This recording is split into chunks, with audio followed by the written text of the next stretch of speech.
heart of where innovation, money, and power collide in Silicon Valley and beyond. This is Bloomberg Technology with Caroline Hyde and Ed Ludlow.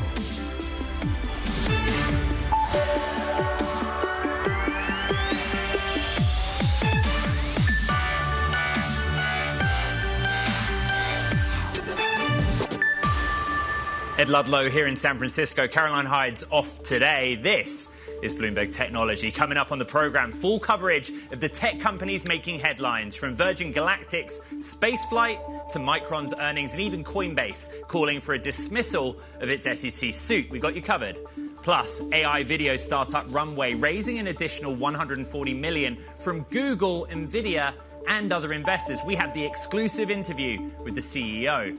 And you may know him from Man vs. Wild, but now Bear Grylls is tackling disinformation and pushing for digital literacy using AI. He joins us later this hour to discuss his new initiative. Let's get a check-in on the markets. The story is that we're kind of treading water when it comes to the tech sector. NASDAQ 100 basically flat. The Philadelphia Semiconductor Index slightly outperforming, up 0.2%. We're going to get into Micron in just a second. The story is about yields. US 10-year up 13 basis points, 3.8%.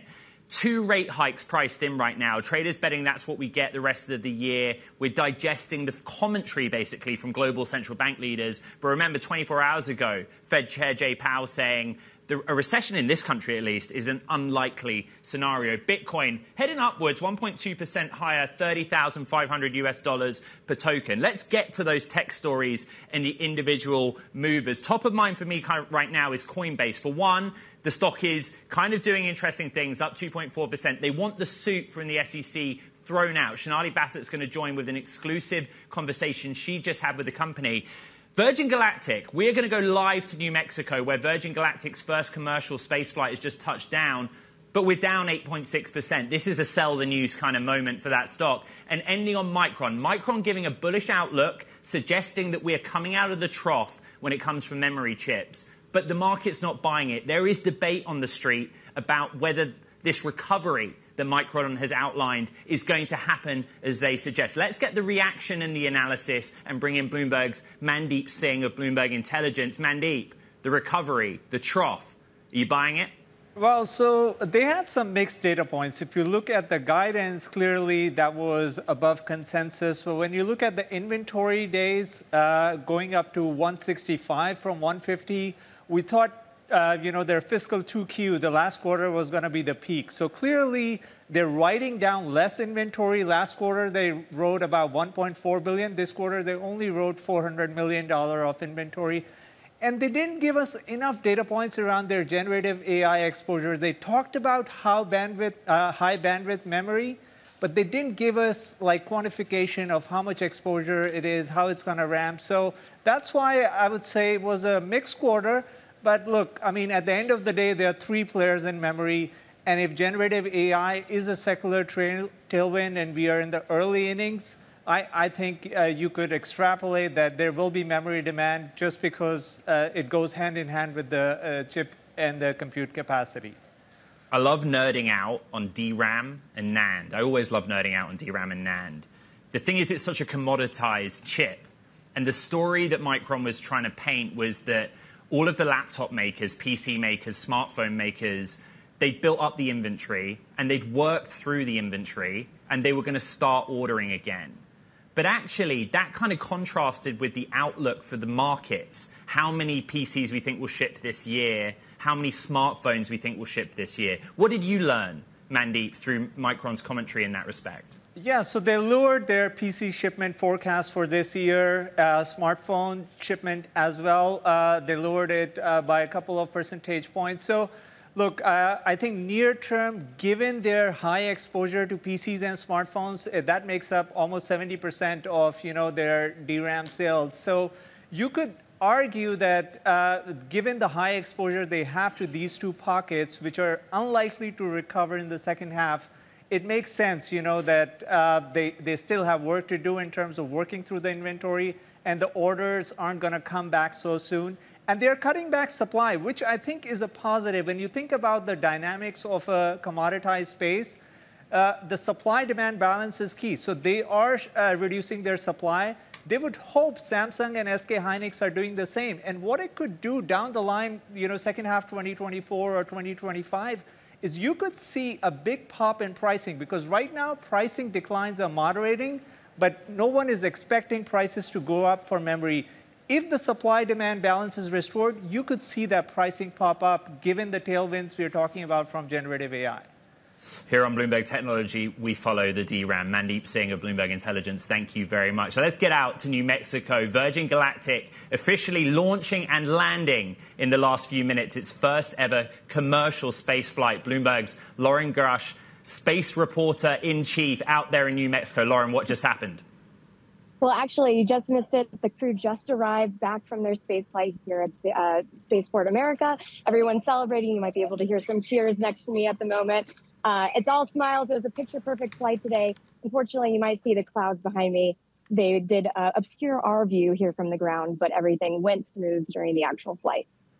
Okay, so the context of this mission is it's the first commercial mission. The sixth in total that they've breached the 50-mile mark above Earth's atmosphere. It seems strange to kind of look so far ahead, but what's next? I mean, what is Virgin Galactic going to do? Because this is a company that has struggled for years, had some real tragedy, and is way behind its original schedule. I mean, it really was leading all to this point, right? And so what happens next is they need to start launching regularly, and then they need to up the frequency of their launches. So the plan at the moment is to do monthly launches here on out. The next one is scheduled for August. Today's flight was a research mission with the Italian Air Force, but soon they're going to be opening up to that 800 list of private astronauts that they signed up many years ago. So soon we might be seeing some, high-earning flyers fly potentially as soon as August. Okay, so the dual fuselage aeroplane takes the craft to 50,000 feet. They separate, ignition, 70-second burn, 50 miles. What was that experience like on the ground? Is there nervousness there at Spaceport America? How is your heart racing, Lauren? Oh, definitely. There's a thing that I like to call launch nerves that happens with every single flight, whether it's a rocket that launches from the ground or one like Virgin Galactic's that takes off from the air. Definitely in the seconds beforehand, you can feel the energy kind of start to tighten on the ground. We were hoping to see the ignition ourselves, but we didn't see it. However, we were able to watch it from the live stream. They had big cameras out here. And once that happened, everyone just kind of let out that relief, and cheers and claps and applause were happening. So it was a really special moment to be here among all of the employees who've worked really hard to get to this point, because it has been a very long time in the making for them. All right, Bloomberg's Lauren Grush on the ground in New Mexico. She messaged me in the moment and said, "Sonic boom," as it was coming back down. Thank you for your live reporting. We will stick with you throughout the day, I'm sure. Now, next up, Coinbase, looking to get their SEC lawsuit dismissed, saying it lacks merit. Earlier, we spoke to the company's chief legal officer, Paul Gruhl. For an exchange commission to now claim 2 years later, more than 2 years later, that somehow we were running an unlawful enterprise when their mandate requires to consider the protection of investors, and their very name, Shonali, requires them to apply their expertise in securities and exchanges. It doesn't make any sense. Let's bring in Bloomberg's Shonali Basak, who conducted that interview. Shonali, what else did you learn? Yeah, a few things. First of all, remember, Coinbase's stock has been flying in the face of a lot of these crackdowns this year. It's up more than 100%, Ed, this year. And at the same time, you have it up today as well. This is a more than 100-page response that Coinbase has filed against the SEC, saying that it intends to ask to dismiss this case, saying that it goes beyond existing law. Now, listen, one interesting part of this is the argument that they make about the SEC allowing for the IPO in the first place and going through the disclosure forms already. Our own Bloomberg reporter Ali Verspiel makes this great point that a lot of securities experts wonder whether, really this is about the SEC requiring disclosure more than identifying the legalities inside of Coinbase's business, which lists more tokens now than it did at that time. It's certainly a very interesting case and a bellwether for so much of this industry. And it also, Ed, comes at the same time as Coinbase being listed as the custodian for BlackRock's ETF tied to spot Bitcoin. So really on two fronts here. One is a very tense story. Another one is one of hope that will be approved, that Bitcoin ETF, sometime soon. So I'm looking at shares. We're up 2.4% in the session, right? They want the suit thrown out. So is this a real legal move, or is this posturing in a bigger process? Well, listen, not only do you have Paul Graywall, who's their chief legal officer, formerly worked at Facebook, seriously in tune with the innovative landscape out there, not his first rodeo. You also have them working with Sullivan and Cromwell, which is one of the biggest financials law firms in the world, Wachtell, more than 100 paid lawsuit. We've had them tell us a few times now that they would take this to the Supreme Court if need be. So they're very serious about fighting this to the end, no matter how much uncertainty that creates in the interim. All right, Bloomberg Sonali Basak bringing us that reporting in exclusive conversation. Thank you. We will track that story. Now, coming up on Bloomberg Technology, ChatGPT's OpenAI is being accused of stealing vast amounts of personal information for its artificial intelligence models. We'll bring you the latest on that next. I'm seeing some breaking news across the Bloomberg terminal.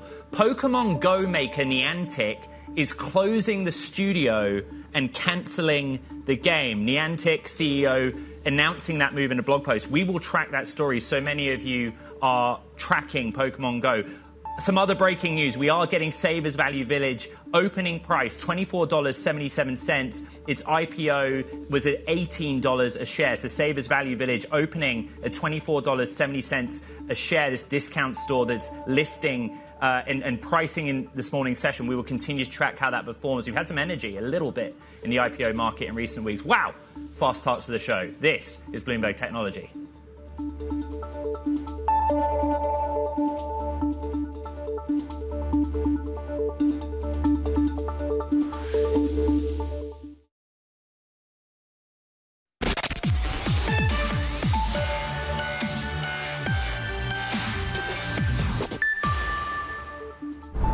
Let's get back to that breaking markets news. Savers Value Village opened at $24.77 a share, having priced its IPO at $18. That currently gives it a market cap of about $3.9 billion. We're trading in this moment at $24.40 a share, bouncing around. But it's interesting, some energy in the IPO market. This is the fifth biggest IPO of the year based on money raised. We talked about Carver, the fast casual restaurant chain with a Mediterranean slant, just a week ago, wasn't it? So we're seeing some back, not so much the technology sector, but get on your Bloomberg terminal, and that is what Savers Value Village looks like right now. Open in $24.77, trading $24.41 after pricing at 18. All right, let's move on. It's time for Talking Tech. And first up, ChatGPT creator OpenAI is being accused of stealing vast amounts of personal information to train its artificial intelligence models. A 157-page lawsuit.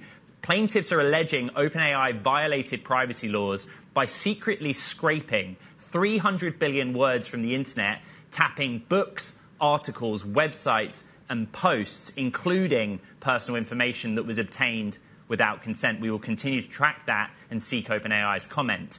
And Microsoft CEO guaranteed that Activision Blizzard's top-selling Call of Duty title will stay on rival Sony's PlayStation. This comes after Microsoft called its own CEO and Activision CEO to testify in San Francisco federal court that the company's $69 billion tie-up won't hurt competition in the markets for console and subscription-based games. Plus, sticking with gaming, Sega dismissed speculation it may be the target of acquirers like Microsoft. The studio behind Sonic the Hedgehog stressed it intends to remain part of a bigger Japanese entertainment conglomerate. Co-COO Suji Utsumi told Bloomberg News while the game publisher maintains a close relationship with Microsoft, it is not open to acquisition talks. Well, we feel honored. I mean, they at least value us a lot. So, we still work closely with Microsoft. They always show, our respect. So we've been, really having a, good relationship with them, and really appreciate that they somehow value us. Does Sega have any intention to be acquired? No. Not Very now. simple answer. Yeah, no, not now. Let's get to another top technology story. Lena Khan's Federal Trade Commission has already filed 3 cases against Amazon. Now she's gearing up for the big one. In the coming weeks, the FTC plans to file an antitrust lawsuit focused on Amazon's core online marketplace. Joining us to talk more about this reporting is Bloomberg News' Leah Nyland. Leah, we've learned a lot. What are sources telling us? Yeah, so we're expecting the big one sometime later this summer, possibly as soon as next month. This is a long-running FTC investigation that actually started 4 years ago this month. Our story this morning actually got a look at the first information request the FTC sent to them, and it was very broad. It asked a lot of questions about their online marketplace, how they deal with third-party sellers, and the relationship they have with Apple over selling Apple products on the marketplace.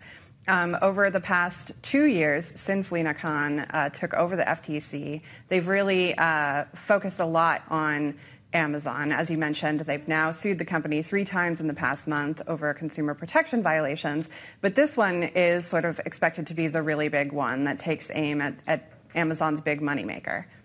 We're looking at shares of Amazon down 0.9% in the session, but clearly a concern. When I read the story on Bloomberg.com, I thought a lot about Lina Khan, the individual, what this means for her in her role at the FTC.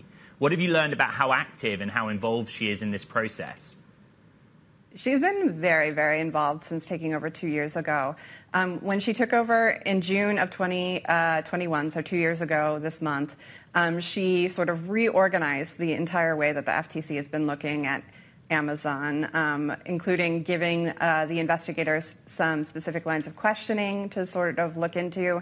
She put a new person in charge of the case, a fellow academic by the name of John Newman, and they really bulked up the number of people who are involved in this case. The Trump administration had opened it, but they had really focused a lot of their resources in the case that the FTC brought against Meta. And Khan has really moved to focus the agency more on Amazon because she sort of believes that the Trump administration really didn't give it the attention that it deserved. All right, Bloomberg's Leah Nyland with that exclusive reporting alongside our own Anna Edgerton. Check it out on Bloomberg.com. Right, coming up, we're going to get a global tech outlook with Sukhinder Singh Cassidy, CEO of international cloud-based accounting business Xero. That's next. This is Bloomberg Technology.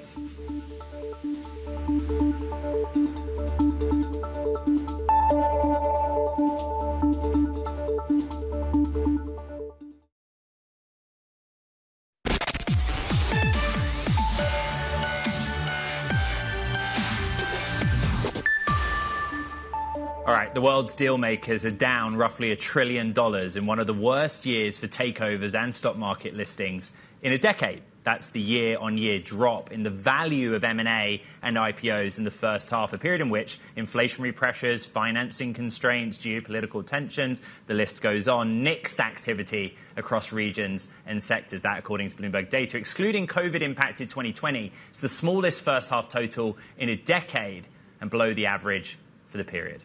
All right, let's stay global and bring in Sukhinder Singh Cassidy, CEO of Xero, a cloud-based small business platform. It's based in New Zealand and bringing its accounting, payroll and workforce management solutions to customers globally. She's also advised some of the largest tech companies in the world like Google and Amazon. Good morning.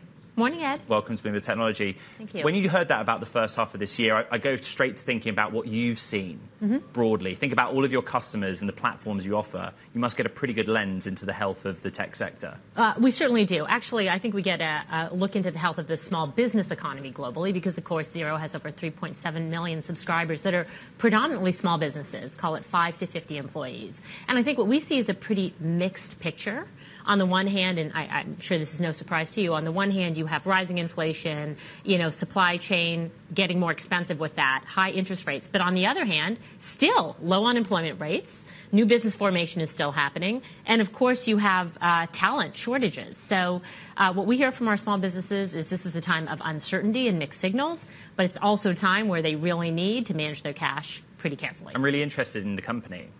Global customer base, Absolutely. Global footprint, Australasian origins. Yes. You're here with me in San Francisco. What's that like? Well, I think this is about the company turning its attention globally. I mean, if you look at Xero, the original disruptor really in cloud-based accounting started out of New Zealand from Rod Drury, an ex-accountant himself, but really has grown. The UK is our second biggest market. North America, obviously, a big home for small businesses worldwide and also important for Xero.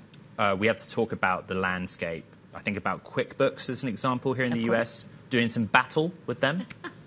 Yes. Look, I think around the world, Xero and QuickBooks run into each other. I'm not suggesting this is an Elon Musk, Mark Zuckerberg situation. I'm just saying. And quite frankly, that is a total distraction for us. We care about getting our business done for our customers. Yes, of course, we see them in every market. But I think the most important thing to land is that for all of us in this area, the real big winner is just moving people from offline to online. Cloud adoption of small business accounting is actually further behind things like website building, but it offers so much efficiency for small businesses. So we're all just trying to bring those small businesses online. I think what we learned from the collapse of Silicon Valley Bank, which was in the context of payroll and banking, of course, but under duress, small technology businesses as well, they have to pivot and make changes. Absolutely. Is the tough macro environment kind of acting as a catalyst among your customers to kind of change how they do business, use technology? Of course, and it's a tale of two cities. First of all, if you are not a venture-backed startup, and the majority of our customers are small businesses of every dimension who have never had the benefit, quite frankly, of venture funding, they're paranoid about cash and cash management all the time. I think we can agree that Silicon Valley Bank and I'd say companies that have been funded in tech are particularly nervous about their cash management right now. You've done some headcount trims. The sector is looking at headcount reduction. How have you managed that? And let me ask you very quickly, is that in response to AI and the ability to use AI, or is it just a macro issue? Actually, for us, it was very simple. The company is tremendously high growth, but we just wanted to get more disciplined and create more operating leverage for our own business. And so we're focused on profitable growth, but customer first. Sukhinder Singh Cassidy, CEO of Xero, giving us the global take, what it's like to be a global player in technology. Now, coming up, artificial intelligence company Seeker and acclaimed outdoorsman Bear Grylls are teaming up to combat misinformation in digital spaces. He joins me next to talk about that new collaboration. He's looking at AI and the new survival skill. And as we head to break, we're watching shares of Netflix after Citi raised its price target on the stock, saying the streaming service has performed well since announcing that ad-supported subscription plan and the introduction, of course, paid sharing, the password crackdown. Citi now expects 82 million new subscribers and $10.6 billion of incremental revenue. Based on the more bullish ad tier estimates, the company increased the price target and opened a, quote, positive catalyst watch ahead of second quarter results. Netflix, yeah, look, we're up 0.4% in the session. Some valleys around the corner. And I think there's a lot of conversation to be had around the competitive pressures on some of these streamers. It's a windy day here in San Francisco. This is Bloomberg Technology.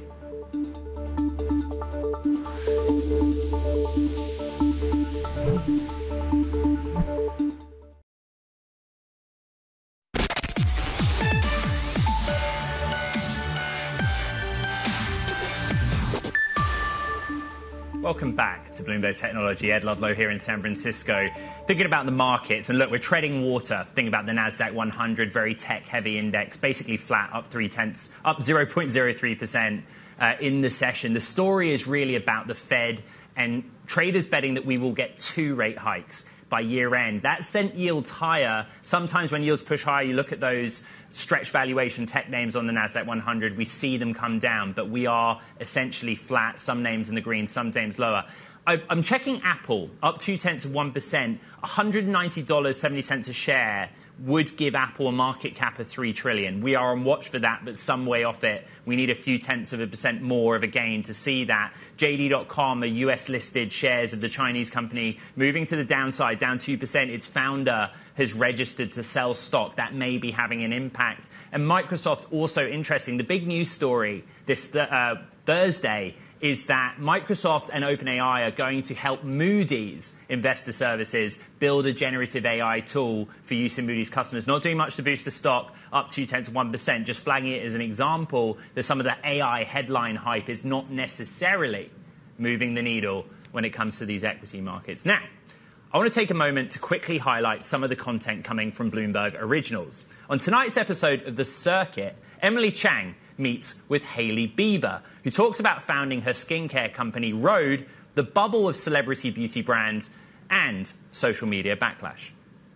I do feel like there was a fatigue. I felt like when I announced the brand, of course, there was people that were like, oh, here we go. Here's another one. And I'm like, I get that. I understand. I'm also coming from the point of view where I'm like, trust me, I know, but this is my approach and it is different to other people. To watch more of that interview with Hailey Bieber, watch The Circuit with Emily Chang tonight, 10 p.m. in New York on Bloomberg Television, or stream it from 8 p.m. Eastern on Bloomberg Originals. Let's get back to Bloomberg Technology and AI. One of the fears behind fully embracing artificial intelligence is the spread of dis and misinformation. It's part of why digital AI company Seeker and acclaimed survivalist Bear Grylls have committed themselves to giving young people the tools necessary to make informed decisions about online content. I'm delighted to say that joining us now is Bear Grylls, TV host and, of course, author of You versus the World, the Bear Grylls Guide to Never Giving Up. Let's get right to it, Bear. I know you as somebody who advocates for the importance of survival skills. Why is computer literacy or even engagement with AI the next survival skill to your mind?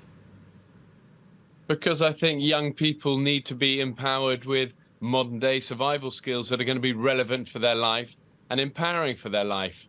And in terms of survival, you're not going to get more of a Wild West frontier than helping kids decipher and discern and be wise and be smart about information, about where they're sourcing information from.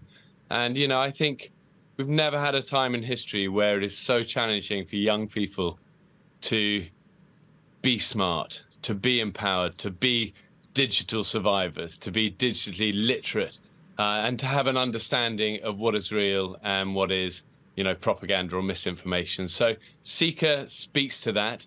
I'm really proud to partner with them because we've built this whole thing called Mission Seeker. It's all about helping young people go on their own little adventures, whether it's a humanitarian thing or whether it's an environmental thing, and build this community. But through this process, we're trying to help them learn skills. They're going to be really powerful and relevant for their life. And Seeker's clever, you know, they kind of, they score the reliability of all the sourcing of information and try and use AI in a positive way to help young people. Bear, what are the basics from a technology standpoint? If I'm a young explorer, how do I engage with Mission Seeker? What is it that I'm doing literally at the computer or on my smartphone? Well, first of all, Seeker is a search engine. You know, that's what it is. A search engine that's family friendly. It's for young people, and it's going to use this AI technology to help score the reliability of information coming in. Everything from clickbait to sourcing to transparency, all of that.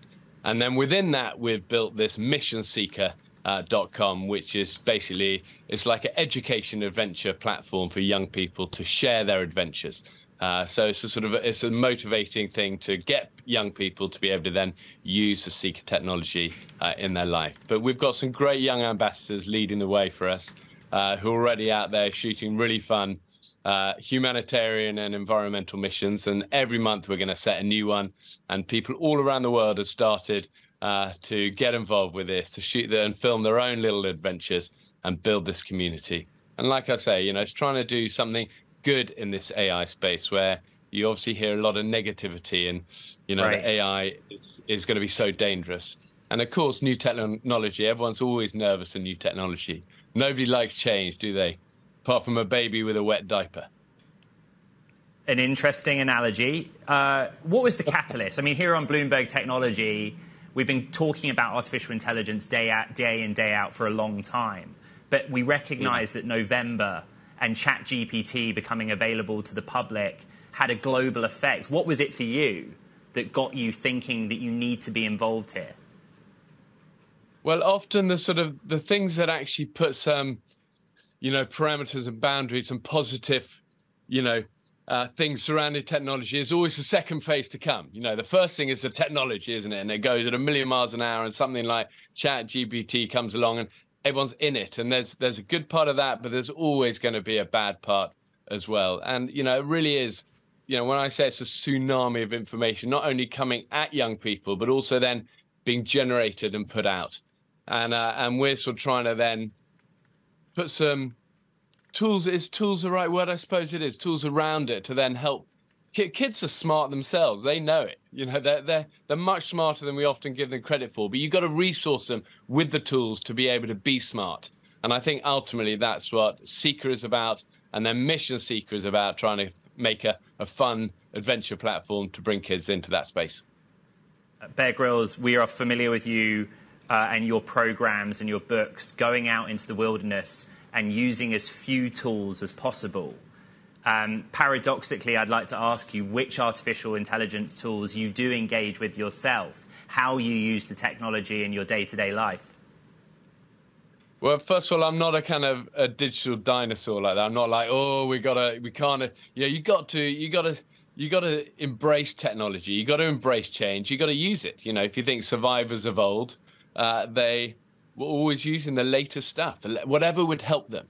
And I think as a modern day explorer, we need to be the same. As a modern day survivor, we've got to be part of that. You've got to use technology. I definitely use AI in various ways. And I think as a parent, it's our responsibility to provide young people and to provide our kids with resources that are really practical and are going to help our kids become digitally smart and literate. So for me, I use Seeker before we partnered with them. And I thought, I really like this. This is actually a family-friendly search engine tool that is doing a lot of the hard work for me, you know, in terms of scoring the reliability of information coming in. Nothing's going to be perfect, but it's, you know, and that tsunami's coming fast, but it's trying to do something that speaks to that problem, which all of us know is an issue of young people and where they source their information. Bear Grylls, I was in no way suggesting that you're not a technologist. And when you move into your next initiative and you engage with technology, come back onto the show, onto Bloomberg Technology, and discuss it with you. With us. Thank you for your time. I love it, Ed. You take care, my friend. All the best. Thank you. Bye. Now, coming up, we'll stick with AI, but also bring in crypto. And we'll be joined by NFX partner Morgan Bella. More on that next. This is Bloomberg Technology.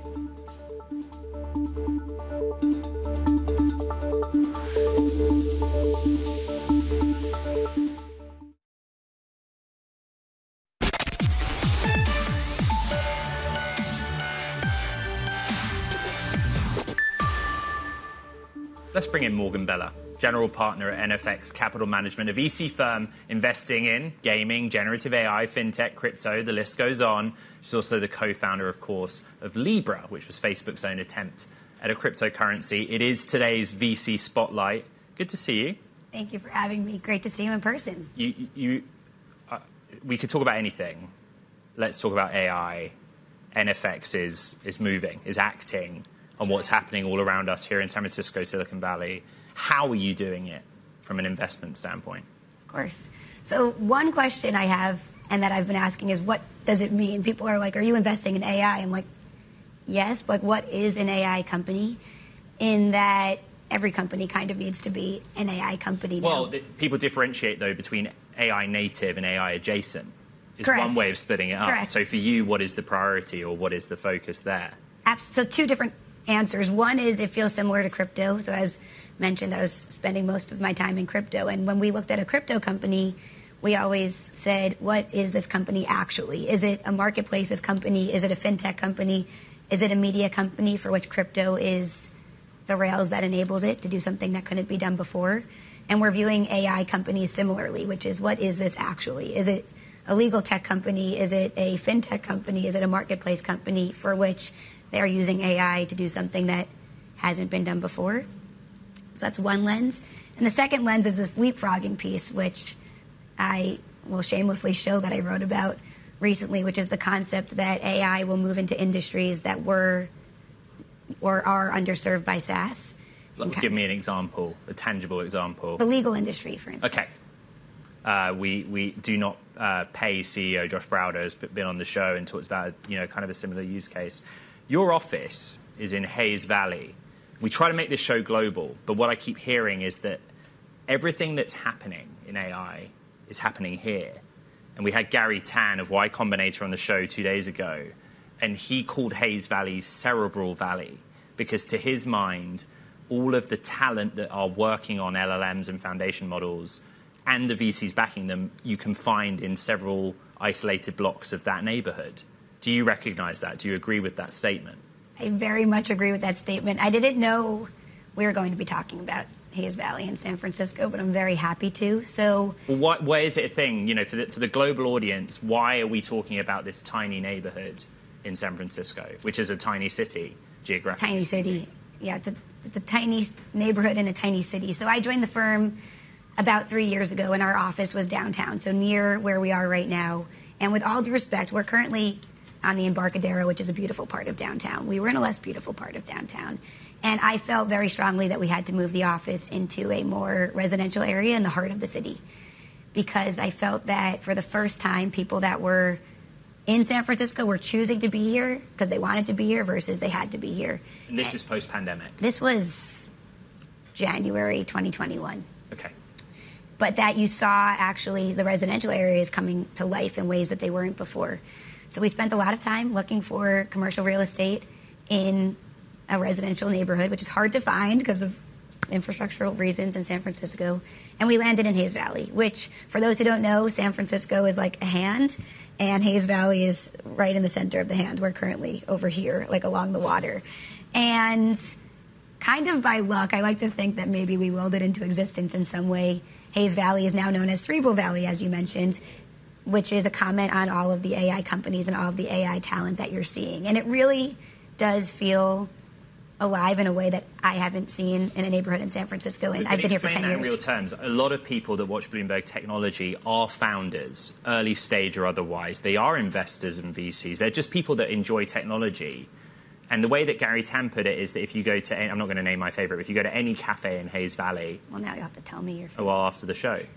That you can literally bump into a brilliant mind in the field of AI. Is it literally as granular as that? It is literally as granular as that. So you walk around Hayes Valley and you bump into people that are working on interesting things. Like last week, there's a little green area in the center of the neighborhood, and I ran into someone who I knew from the crypto world who was speaking with this AI founder. And then also, like, you'll walk around and literally, like how they talked about in the 90s, you'll see garage doors open and people on their computers. And you'll literally see on the telephone poles flyers for AI happy hours, AI hackathons. Very quickly, are you seeing the same energy in crypto, which is your background, the same entrepreneurship and energy? The energy is still there. However, there is this classification of person that my partner James Courier calls fruit flies. So the people who, fly around to the sweetest thing. And I think some of those fruit flies have gone from crypto to AI. To the Hayes Valley comment, though, my partner James Courier, who moved here in the 90s, also talks about how Silicon Valley and what brought him here was the creator culture.